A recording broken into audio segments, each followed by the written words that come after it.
On today's episode, I'm about to lie to you. I tell you that it's going to be a short episode, but it's actually not. So I apologize in advance for the lie I'm about to tell you here in the next minute or so.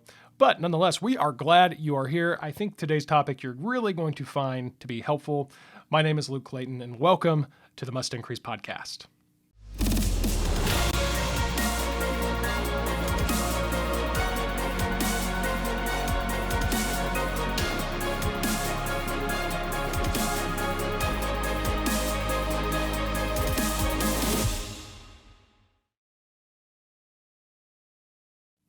Welcome to the Must Increase podcast, where our mission is to increase truth and inspire hope in the lives of your church, your business, your family, and beyond. I'm your host, Luke Clayton, and thanks for joining me for this episode. Now, if you normally watch our episodes, you will quickly realize that this is an audio-only episode, and we will be getting back to the normal format of video and audio. And so, whether you're watching, listening, it is still a good idea to subscribe to our YouTube channel.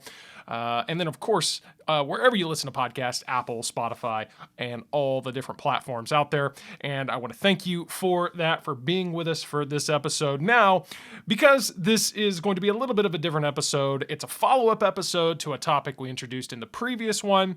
It's also probably going to be, most likely, a little bit shorter. And we're just going to skip right to the topic of the week, which is in regards to the question of, is Facebook on its way out? Is Facebook failing? Before we get there, I do want to remind you, even though we're not doing questions and answers formally this week, I do want to remind you that you can text your questions to 615-900-4461. That's 615-900-4461. Text us your questions, and they might get answered on a future episode when we do get to some questions and answers. But like I said, we are going to dive right into the topic of the week. Now, if you listened to the previous episode, we did include in the show notes and description of that episode a link to a very interesting article that was going to kind of be a little bit of our outline, at least to introduce this topic that we're going to discuss today. This is an article from Petapixel.com, and the title is this: Meta, which Meta is, of course, the new name as of the summer, I believe it was summer, this past summer, they officially changed their name. Facebook changed their name to Meta. So the Meta, or Facebook, is in free fall. Users are leaving, revenue is down, stocks keep falling. And the article begins like this. It says, it doesn't look good for Meta, as the company is trading at its lowest stock value since 2019.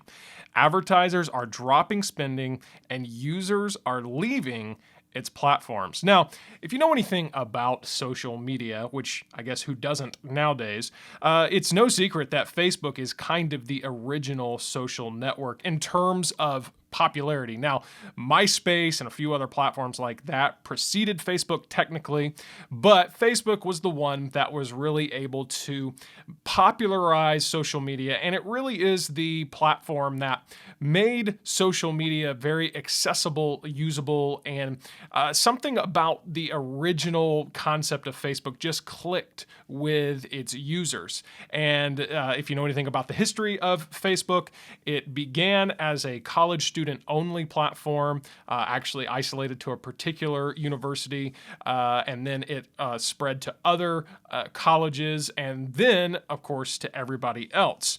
There was a time where Facebook dominated the social media landscape. I remember, I can't remember the exact year, but it was probably, 5-6 years ago, maybe longer than that they announced they had 1 billion active users, which is really crazy to think about because, at the time, there was probably 7 billion, maybe less than that in terms of the world's population. So to have 1 out of 6 or 7 billion literal people in existence on your platform, that alone is just crazy to think about. Of course, Facebook is much bigger than just Facebook. They also own Instagram, which in and of itself is a very popular and successful platform. They own the app called WhatsApp, which is a messaging platform. And of course, as we said before, Facebook's official name, as far as their parent company, is now Meta, because Meta seeks to kind of, introduce us or pave the way, I should say, to this new thing that Mark Zuckerberg and the gang there at Facebook and Meta are really banking on, something called the metaverse.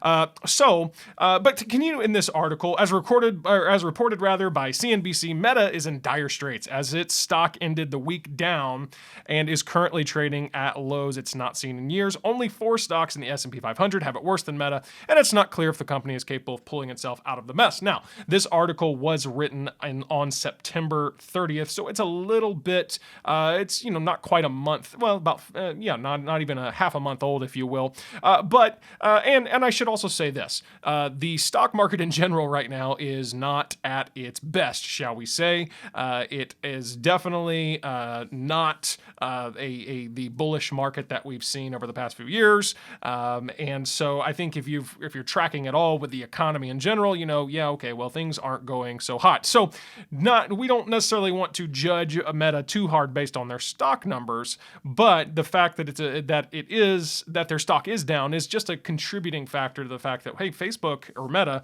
may not be doing so well. Just a year ago, the article continues, the company's value peaked, and since then it's been nothing but downhill, as CEO Mark Zuckerberg has lost billions of dollars chasing his metaverse.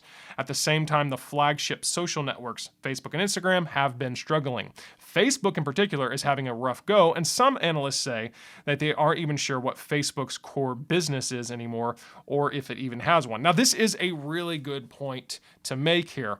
Like we said, Mark Zuckerberg he became really obsessed with this concept over the past year or two of the metaverse. Now, we've talked about the metaverse a little bit before, and the metaverse basically is this concept that we are going to be able to connect with a virtual reality type of artificial universe. So you put on your VR headset and you can go to virtual work in terms of a virtual office and have virtual meetings, and then go to the virtual grocery store and do virtual bowling or whatever it's going to be. It's again, the idea that, really, it's kind of, if you've ever seen like The Matrix, it's kind of like a very primitive version of that, where you in theory could wake up, get up in the morning, put on your headset, live all day in a virtual artificial world, and then take your headset off and go back to sleep at night. Now, that is certainly not the future I want, and I don't think that's the future really many people actually would say, oh yeah, that's the future I desire. And without being too cynical, and I don't know if that's what Mark Zuckerberg envisions. Nonetheless, he does think and is putting a lot of his own personal stock and wealth behind the idea that he can build a metaverse and kind of pave the way, if you will, in this new concept of a virtual world that we all connect, that he has termed as the metaverse. And therefore, he is so into this concept that, again, he changed the company's name to Meta and has really placed a massive focus. He's made it very clear, Zuckerberg and the team there at Meta and Facebook have made it very clear that this is their next big endeavor. This is the future of their company. And, it makes, on the one hand, it makes sense because, and not to say I'm for it, because I've expressed my opinion. I believe the idea of a metaverse is just, it's just kind of frightening. Again, the concept that we would spend all day, every day, we already spend hours and hours a day on these handheld screens, going and getting sucked into, a digital world that's not real. To take that to the next level where it's a little more all-consuming and therefore more time-consuming, I'm not a big fan of that idea. But again, just to think about it from a, business and technology perspective, the idea that Mark Zuckerberg would want to make this his next big thing kind of makes sense, because if you think about it, again, the biggest difference is instead of you just having it in your hand, you're wearing a screen on your face, and it's a little bit more immersive because, again, right now, over the past decade or so, our society has become just really obsessed with living in a digital world through a screen, again, that we hold in our hands. And Mark Zuckerberg has made a lot of money off of that, off of advertising. And he has, and Facebook and other other social media companies and internet technology companies have really created this digital world, this digital culture that didn't exist before, where you can buy and sell online and you can virtually interact with people. And I'm very grateful for, technology.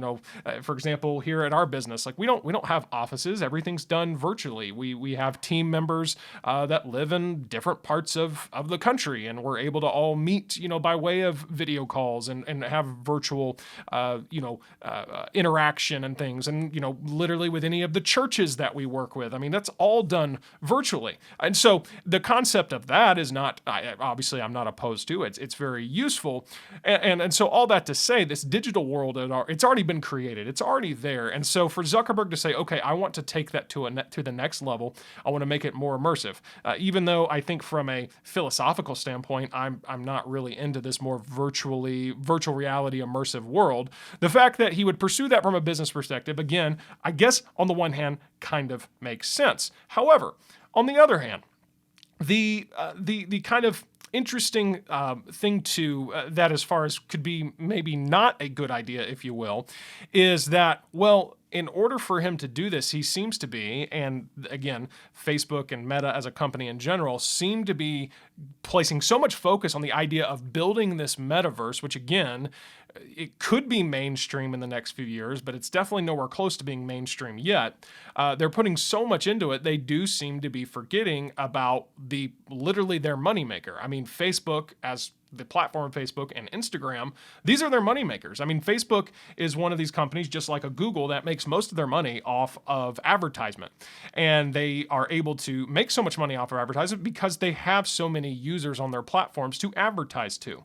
And so to completely, or to very much put that on the back burner as far as your main revenue stream, in favor of something that's losing you money right now. I mean, the metaverse is not making the money. They're investing billions and billions of dollars into it, and it's just losing money right now. But so to place all that emphasis on, a potential revenue stream that's not there yet, and really put your main revenue stream, rather, again, so far on the back burner, to me, and to anybody that is in business or has any type of common sense, well, I don't know. That doesn't seem to make sense there. So all that to say, here, this is what Mark Zuckerberg's up to, if you will. This is what he's doing. And it does seem that Facebook is suffering a little bit as a result of his lost focus, if you will, on his original product and revenue stream. The article continues. Even let me try that again. Even those who aren't as doom and gloom about Facebook's prospect,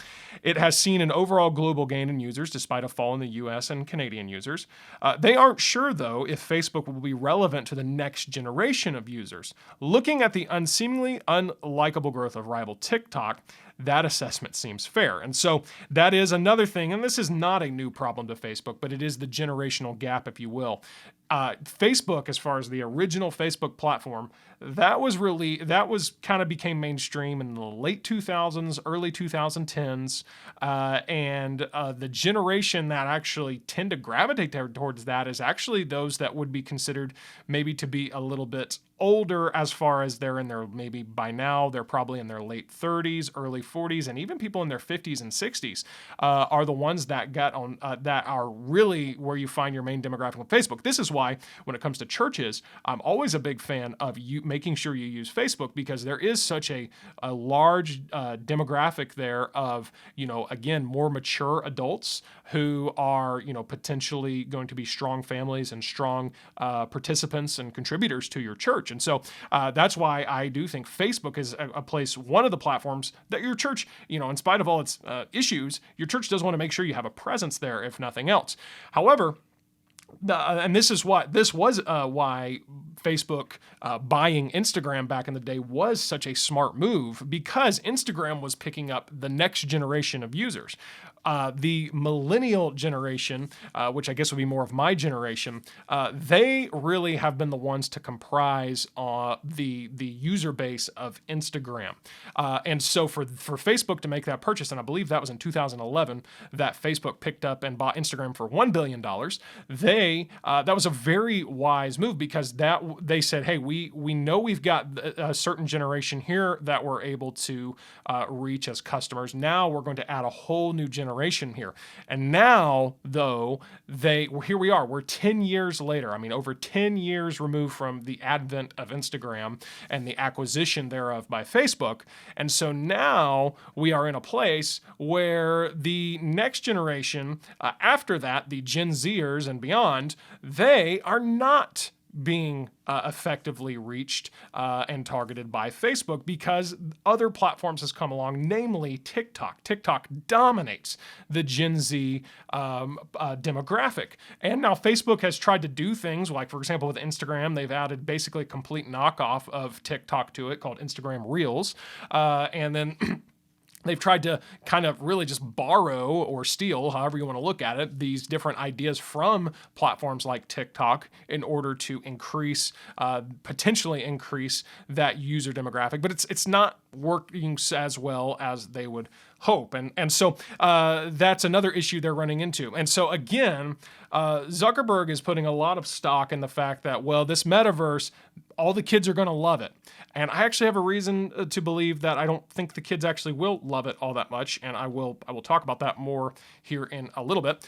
But that seemed, rather than trying to figure out how he can reach that missing generation, if you will, of Gen Z, he's doing the forward thinking thing, but again, putting a lot of stock and almost seems like almost all of his eggs in the basket of this future product or world of the metaverse, again, that doesn't even exist. The article continues. Facebook was especially hurt by the 2021 iOS privacy update that prevented Meta from targeting users with ads, which CNBC says cost the company about $10 billion in revenue this year. Now, that is a significant point to make. Apple released an update to their iOS platform that basically said, hey, any app, including Facebook, you cannot track what iPhone users are doing outside of your app unless that user gives you explicit permission. And so you may have noticed this when you go to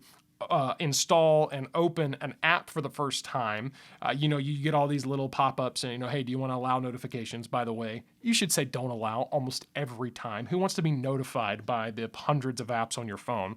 But you get pop-ups like, hey, can we access your location? Can we do these things? Well, one of the things that you may have noticed starts to pop up now for the past year or so is this question about data tracking. And so you can either say yes or no. Now, I'm saying no every time because I like the idea of just having, in this crazy over-connected world we live in, I like the idea of having, well, okay, here's one layer of privacy and security I can have. I mean, if your information's on the internet in any way, it's out there, but it is nice to say, well, at least I can opt out of that. And so Apple added that feature. And so now Facebook, their tracking of being able to track what their users are doing on iPhones in particular, that has just completely wrecked their ad revenue stream because what it was based off of, and I think you realize this, but that anything that's free is not truly free. You are the product when it's free. So for example, when you're using Facebook as a free quote unquote platform, yes, it's free to use, it's free to post updates and share pictures and read what else is going on in the world and with your friends and all that stuff. But of course, you see those ads. And honestly, it's getting to the point where, I can't scroll 2, 3, maybe if I get lucky, I can go about 4 organic posts from my people I'm following without actually seeing an ad from Facebook. And so that's how they're making their money. Well, how are they able to sell those ads? In other words, what's going to incentivize somebody to buy ad space, if you will, or buy these ads on Facebook? Well, of course, that's because Facebook can say, well, we can give you results. So instead of it just being, just some blast, if you will, like for example, whenever you're watching a national broadcast of maybe a sporting event or something like that, well, you're going to get these high brand-driven commercials, commercials for car companies and food or restaurants and things like that. And it's not, obviously it's like, for example, it's a football game. Well, the advertiser knows, okay, well, here's the demographic that watch football. So,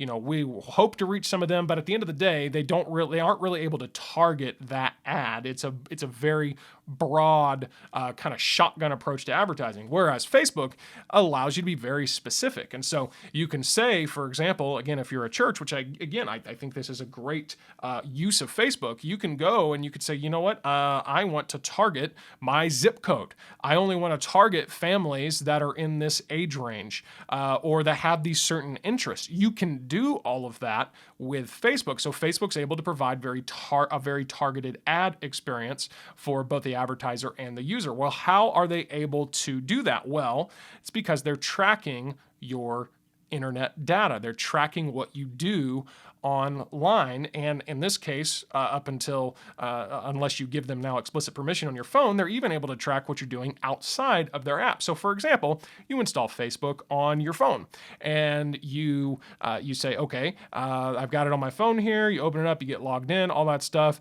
You scroll on Facebook for a few minutes, checking your feed. You exit out of the app, and then you go over to, let's say, Amazon, the Amazon app, and you purchase, I don't know, let's say you purchase a new shirt, okay? Well, now Facebook before would have known, without your permission, that you left their app, went to Amazon, purchased a shirt. And so what you might see is a advertisement later for other types of shirts and clothing items and things like that you may have, similar to what you purchased there on Amazon. Well, again, now you're not able to do that, or Facebook's not able to track you like that without you giving them the explicit permission to do so. So because of that, and because so many people apparently have opted out of that background tracking, that has really hurt their advertising business with Facebook. And again, to the tune of about $2 billion in a year. The article continues. Bloomberg reports that the promised scaling back at the social media company will continue as Zuckerberg plans to freeze hiring and restructure existing groups of the company while also shrinking budgets across the board.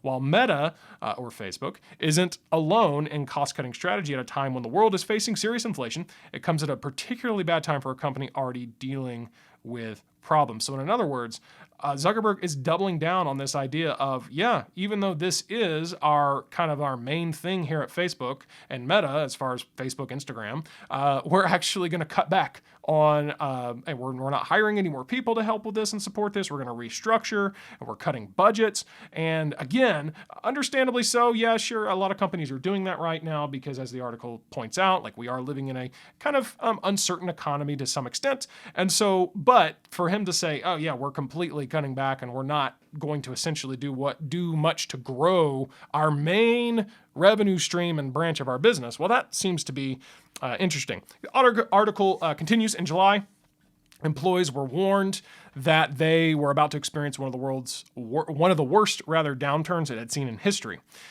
In recent history, and that looks like it's coming to fruition. Meta recently canceled or reframed multiple Consumer Reports, and its Reality Labs divisions has never been able to recoup the billions of dollars it's lost over the past 2 years. Reality Labs is the linchpin of Zuckerberg's metaverse strategy pivot, one that has come nowhere close to paying dividends. So in other words, this Reality Labs, that's kind of what is the main R&D department that's spearheading this metaverse initiative. And it's not seeing a return on investment. Now, look, when you're doing business, on any scale, whether it's a large business like this, a massive corporation, or if it's just a small business, like, you have to invest a certain amount of, cash, and you have to kind of finance these research and development projects to some extent. Everybody really has. You always need to be innovating. I'm definitely for that. But again, for Zuckerberg to say we are going to completely, almost seemingly, somewhat abandon our main business to just pump cash into this metaverse concept, and again, it's seeing no returns as of yet. That does not make shareholders happy, and that is just, again, not wise business overall. The article does continue. The wash of issues that Meta's brands have faced, including the scandal with Cambridge Analytica. By the way, that was a crazy scandal that happened last year or a couple years ago, which was where basically this study that revealed that Facebook was tracking all kinds of data, way more than they were leading on. Information got leaked, privacy, a lot of privacy concerns. And then, of course, there was last year's, the article continues, child safety concerns brought about by a whistleblower, Frances Hogan, which, good for her for blowing the whistle on something like that, but anyways, she has her own kind of agenda, if you will. So moving on. This is very likely hurt Meta's ability to recruit and retain top-tier talent. CNBC spoke to a former advertising executive who said that even though TikTok is a Chinese-owned business, it has a recruiting edge over Meta because it's viewed as having less of a moral downside. Now, that is an absurd statement in and of itself. We probably should at some point do a little bit more of a deep dive into TikTok and all of its. If we're going to compare morality, I suppose. I don't know if there's one winning over the other, but TikTok is not moral by any stretch of the means. But in other words, but all that aside, Facebook has had a lot of hits to negative hits to its publicity the past few years with these issues with privacy and the child safety concerns and all of that. And so now, people you see that in their face, it's kind of in your face all the time. And so even TikTok seems like a better option, if you will, for talent to go to. The article continues, all of this adds up to a company with a lot of problems. It's struggling to retain users, advertisers, and talent. It's operated by a deeply unlikable person, and that is a fair point. Zuckerberg, all of his, ideology and, again, weird ambitions aside, he is just a weird dude. Anytime I see him, he just seems so robotic. Just doesn't seem like a real person. This is kind of the shared opinion. He's one of those guys. It's like, well, you're clearly a developer, a coder. Like you need a little office where you just have your computer and you're just typing a code all day. You don't need to be making public appearances. He should have hired somebody to be the face of his business a long time ago. But anyways, so it's operated by a deeply unlikely person who is regularly accused of being out of touch. Fair point again with its users, and the value of Facebook therefore continues to plummet. So again, I've linked to that article again in this in the show notes and description of this episode. There is one other article I'm going to add, very brief, that just kind of gives a little bit more validity to the demise of Facebook here. And that's Facebook users lose followers. Zuckerberg's fall under 10,000. This is from the DeccanHerald.com. Very short, just basically says that several users of Meta's Facebook, and this article was published on October 12th, so very recently. Several users of Meta's Facebook are complaining of losing majority of their followers on the social media platform due to unknown reasons. Meta founder and CEO Mark Zuckerberg has lost 119 million followers himself, which has brought down his follower count to below 10,000, that's just crazy. The founder has lost 119 followers. There's a tweet here from, I cannot read her name. Facebook created a tsunami that wiped away my almost 900,000 followers and left only 9,000 something on shore. I kind of like Facebook's comedy. When contacted, a Meta spokesperson said, we are aware that some people are seeing inconsistent follower count on their Facebook profiles. We're working to get things back to normal as quickly as possible, and we apologize for any inconvenience. Now, at the time of recording, this was put out yesterday, and I haven't seen any updates to what might be going on here in terms of if this was a temporary glitch or something. But even if it's just a glitch and the follower counts are just inaccurately displaying or something like that, why? Your Facebook. Shouldn't you have this figured out? And then again, we were talking about all the bad things that have happened. It was...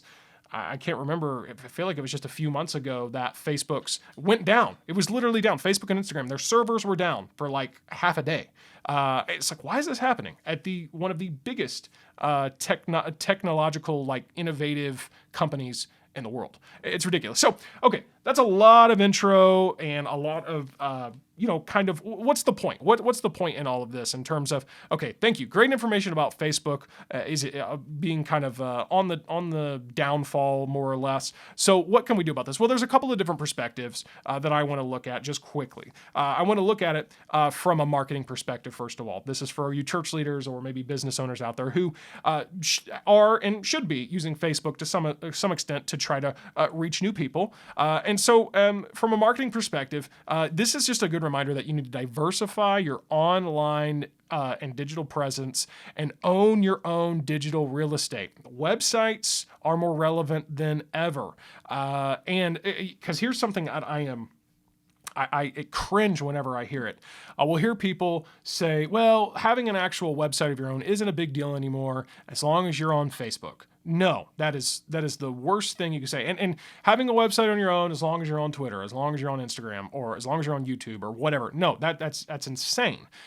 You need a website. If you are a business, a church, you need your own website that is actually at your domain, your business, yourchurchname.com. It needs to live there, and that needs to be the hub of all of your digital communication. That needs to be where you're sending people. It needs to be the link in your bios. You need to be pointing people to it often. You need to own your own online real estate, and the way you do that is through a website. If you've been holding out on that for some reason, you need to get caught up. It is not expensive to do. It's very much worth the investment. And if you're a church or business out there that's trying to grow, trying to, again, reach more people, reach more customers, whatever it may be, and you don't have a website, you are incredibly late to the game. And really, you should have no expectations of growth if you're not willing to get online with a website. Another thing you need to be doing, we've talked about this before as well, you need to be collecting emails. You need to have some type of lead generator or email capture on your website, for example, to use the churches for churches out there. This is why when we build a website from our Church Media HQ service, we always include multiple ways for people to give you their email. We have a plan a visit form, connect with us form. We're basically just thinking of how many different ways can we ask people to make a digital connection with you, because once you have an email address, now you're able to begin a personal conversation with that person, and you're able to contact them in a much better way than just pushing out updates through Instagram. Whenever you send an email, yeah, sure, there's spam folders and things like that, but the likeliness of someone seeing an email as opposed to a social media post, the likeliness is 10x in terms of them seeing that once you send that email. And again, when you collect those emails, that's essentially digital content that you own. Now you have their email address. They've given you permission for you to email them. And it doesn't matter what platform you're using to email, whether it's MailChimp or Constant Contact, or if you're just, sending out personal emails through your own inbox, you have that data and you can use it without these, it's basically, like I said, when you get a follower on Instagram, well, that's Instagram. Like we just read, Facebook is all these followers are disappearing from these Facebook users. And so you're at the mercy of these platforms when you get a follower there. When you grab an email address, well, now it's yours. It's yours to use however you please. And so that is, from a marketing perspective, again, those two things. You need to have a website, a good website at that, of course, and an effective website. So if you need help with that, please don't hesitate to reach out. Contact us. Visit our website, mustincrease.com. Churches, check out churchmediahq.com. You need to make sure you're got a good, solid website that is capturing emails, collecting emails, and contact information so that you can have these more personal interactions with people digitally. Now, that's from a marketing perspective. Let's talk quickly about what we can do this from a consumer perspective. Another reminder here is the importance of personal connection. Social media is the most impersonal way to connect with others, yet it's many people's preferred way to connect. And social media gives a false sense of connection. You scroll your feed and you see the updates from your quote-unquote friends, and you convince yourself that you are actually real friends, even though you haven't had a personal interaction with them in years, or maybe even ever. I think of a friend I have, and I have not talked to him in years. And it's like we were kind of good friends at one time. People come and go from your life, to and from your life. And so, it's not that I'm offended that we haven't talked or he's offended that we haven't talked. It's nothing like that at all. But we're connected on, Facebook, Instagram, these places. And you know what? I'll scroll through and I'll see these updates about things going on in his life and whatever. And it gives myself a false kind of impression that, oh yeah, man, we're still friends. And it's like, yeah, sure. I'm sure I could call this guy up at any time and we could reconnect and we could have a conversation and whatever. And that's great. But our friendship really is non-existent presently in terms of a real true friendship. Just seeing his updates on social media does not mean that we are still truly connected. But yet we deceive ourselves into that all the time. We say, oh yeah, well, we're friends on Facebook. And again, just something happens mentally when we see these updates and new photos of things going on. Oh, they had a kid, or they bought a new house, or whatever it is. And we think, oh yeah, hey, we know we're still friends. Well, not really. You may be aware of what's going on in their life, but you're not actually truly friends. And so that's just from the consumer's perspective. We have to remember something that I'm going to call connection context. The context in which you are connecting with people. So there's kind of different levels of this. There's mass connection. That again is your social feeds, YouTube videos, podcast content. Okay, look, if you've listened to our podcast, again, I'm glad you do. But there's a good chance that if you're listening, that there's people out there who are listening, watching, whatever it may be, but we've never actually personally met. Now, I'd love to personally meet you. You're welcome to reach out again through our website, set up a call. I'd love to talk to you. I'm all about that. I'm all about personally, meeting people and connecting with people whenever I get the chance. But in all reality, if you haven't done that, we don't really know each other. But I have the same thing. I have these podcasts and thought leaders or pastors, whatever, that I listen to and follow.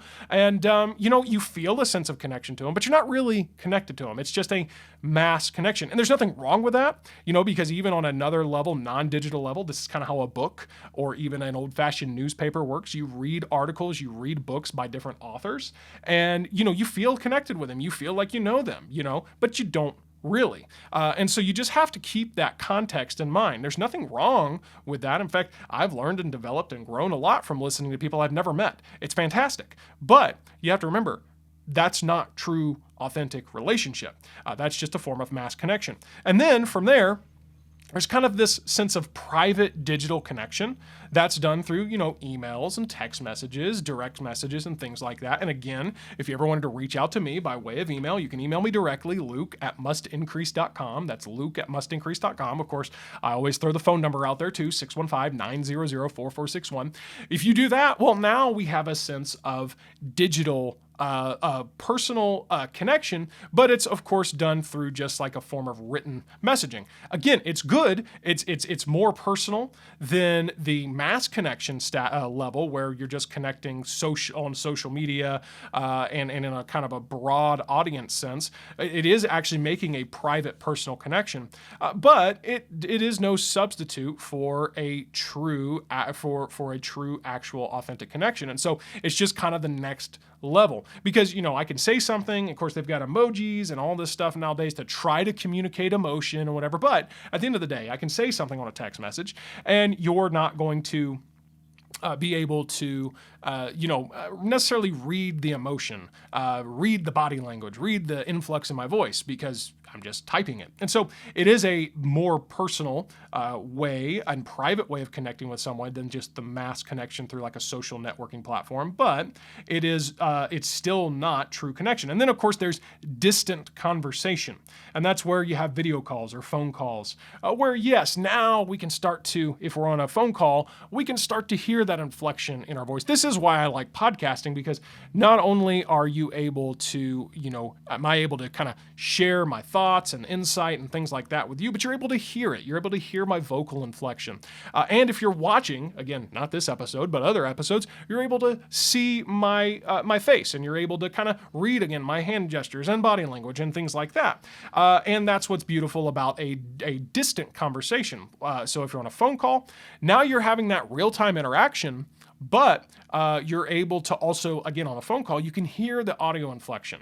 I would much rather get on a phone call than I would just try to text people back and forth, because it's a lot more efficient. You move through your conversations much quicker, and you can actually hear their voice. It's much better. But then a video call, hey, well, that's a whole new level, because now you can see as well, see them, and like I said, read their facial expressions and body language and things like that as well. And so that's a distant conversation. But then of course you've got that top level mass connection. It's not true personal connection, but it does deceive you into believing that it is. It's a great way to learn and consume, but not a great way to truly have a relationship. Then you have that private messaging level where you got emails and texts and direct messages. And again, a great way to maybe begin a conversation or connection or relationship with somebody, but not going to necessarily work long term. And there's distant conversation as well to go along with that. Again, to kind of take you to a level deeper of making those connections, but it's nothing. It's never going to be as valuable as in-person connection. The most important relationships require in-person communication. You can follow the news or thought leaders on your social media. You can operate business over email and Zoom and FaceTime and video and phone calls, but you can't have a very meaningful marriage or raise your kids without in-person connection. I mean, think about that. Think about if two people met, they were long distance, living hundreds of miles away from each other. I'm sure there's stories, true stories about this that happen, sure. I mean, you hear about the mail order bride and things like that. But just think about if somebody met somebody online, and they said, you know what, we're going to get married, but we're still going to live, distant from each other. Well, again, I'm sure there's some bizarre story where that has happened, but I would be curious to see if that relationship succeeded, because that's our most important relationships are designed to be physically together. And same thing with kids. Like if I just ship my daughter off for whatever reason to another state and decided to try to father her from a distance just by calling her and texting her and whatever, that's not going to work. I'm not going to be a very effective dad in raising my child that way. The most important things happen in person. Now, this is obvious. I know this is obvious, but we need to be reminded of this connection context. We have to be sure to properly categorize your relationships into the correct connection context, because nothing is going to last forever, including Facebook and these social media platforms. Earlier, I said that I don't think that the metaverse is going to be that much of a success with the children, or with the next generation, rather. And here's why. Because I was born into a world that really didn't have this. When I was born, the internet technically wasn't, if it was probably there, but it wasn't mainstream. It was kind of being developed. And when I was, in my teens is when the internet kind of became a thing. And then when I was in my late teens, early college years, social media became mainstream. It was introduced to me. And so it was fascinating to me and to my generation. We have a generation now, basically anybody born after the 2000s, that was seemingly born with a smartphone in their hand. They have been not exposed to just what I saw, which was, oh, hey, here's an iPhone. Oh, and there's Facebook and Twitter. Oh, and Instagram. And that was about all you had. No, they have been exposed to a world that has hundreds, if not thousands, of these digital platforms, social media, and their different social media knockoffs and things like that. And what I truly believe is that this generation is going to get sick and tired of trying to form all their relationships digitally. Now, we do see that unfortunately social and cognitive development is being negatively affected by just that. And I think that when the Gen Z and those behind them, kind of, if you will, start to come of age and mature, that they are going to realize that they can't just build relationships over phones and over screens and over social media. They can't just sit in there and DM all day or even FaceTime all day to have true connection. They're going to realize, because it's ingrained in all of us, ingrained into our very being of humanity, that we have to have that personal interaction. And so I don't think that putting a headset over your face and interacting in a virtual world is going to really have that much long-term appeal. It might have some flash and some initial, oh, that's kind of cool, but I don't think it's going to have the long-term appeal to the next generation or people in general that old Mark Zuckerberg and Facebook and Meta are banking on. I think that it will be something that is interesting. I don't think it's going to be a technology that comes and goes and completely dies away. I think there will be some application of it. But I think the billions and billions of dollars and all the energy and resources and manpower that's being invested in the metaverse, I don't think is going to have the result and return that someone like Mark Zuckerberg is hoping for. That's my prediction. You never know. The point is that this digital connection, this social media, it all goes away. It all will die, if you will, at some point. And there will be other platforms that come. MySpace had a very short-lived time. Facebook replaced it. And so Facebook at some point, yeah, it'll go away, or it won't be what it once was. But that's just a good reminder that we have to make our priority on our personal connections, not getting so caught up in our social feeds and, that mass connection content that we forget about the importance of personal interaction. We have to make sure that our relationships are in that correct connection context. Hey, remember to text your questions to 615-900-4461 and subscribe on YouTube, Apple, Spotify, and wherever you're listening to podcasts. I said this would be a short episode. I guess that wound up not being true. So thank you for being with us for what was a little bit of a different and a little bit of a longer episode after all. And I do hope that you did find the content valuable, that you'll share it with your friends. Pastors, we want to help you actually with the, kind of like we talked today, with some of the marketing and promotional aspects that have to do with your digital media, but we're also trying to help people people in your church so that they can know how to navigate this crazy media-driven culture. There's a lot of stuff that we talked about today, a very deep episode. There's a lot of stuff we talked about that most consumers don't know, and I think they need to know it. So that's why, if you're a pastor, share this podcast with the people of your church. We'd love to help them out and give them insight, because if you can have more responsible digital consumers sitting in your church with, again, digital connection, as we've talked about today, it's not the future, it's the now. And so if you can have those responsible digital consumers in your church, that is going to help your church immensely. You're going to find people making more personal connections, families making more personal connections. So all that to say, please share this with your church, share it with your friends. And remember, you can connect with us online at mustincrease.com. And we look forward to having you join us next time as we continue to increase truth and inspire hope in the lives of others right here on the Must Increase podcast.